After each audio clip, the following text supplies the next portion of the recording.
नमस्कार मित्रमैत्रिणी, हनुमानजींच्या जन्माची कथा अत्यंत अद्भुत आणि प्रेरणादायी आहे।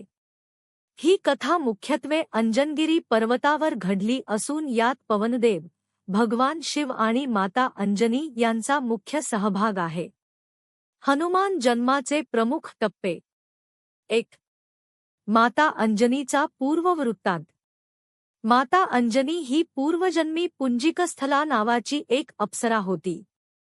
एका ऋषींच्या शापामुळे तिला वानर कन्या म्हणून पृथ्वीवर जन्म घ्यावा लागला।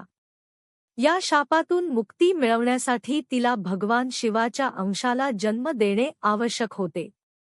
तिचे लग्न वानरराज केसरी यांच्याशी झाले होते। 2. भगवान शिवाची उपासना।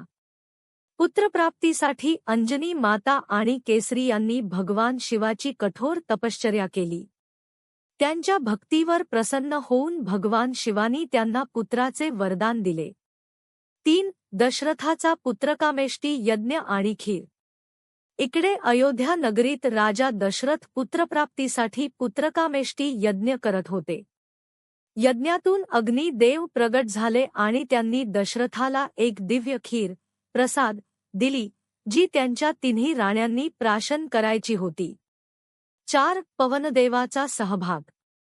असे मानले जाते की जेव्हा राणी कैकेयी आपला प्रसादाचा भाग घेत होती, तेव्हा एका घारीने त्यातील काही अंश आपल्या चोचीत पकडला आणि उडून गेली। तो प्रसाद घेऊन जात असताना पवनदेवांनी वायुदेव तो प्रसादाचा अंश तपश्चर्या करत असलेल्या माता अंजनीच्या हातात पाडला। 5. हनुमान जन्म।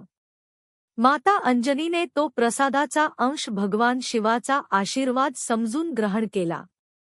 परिणामी चैत्र शुद्ध पौर्णिमेला सूर्योदयाच्या वेळी माता अंजनीच्या पोटी हनुमानाचा जन्म झाला। भगवान शिवाचा अंश असल्याने त्यांना रुद्रावतार मानले जाते आणि पवनदेवांनी प्रसाद पोहोचवल्यामुळे त्यांना पवनपुत्र म्हटले जाते। हनुमानाची काही खास नावे आणि त्यांचे अर्थ। मारुती, मरुत, वारा, देवाचा पुत्र। अंजनेय, माता अंजनीचा मुलगा। बजरंगबली, ज्याचे शरीर वज्राप्रमाणे मजबूत आहे, वज्रांग। केसरी नंदन, राजा केसरी यांचा पुत्र।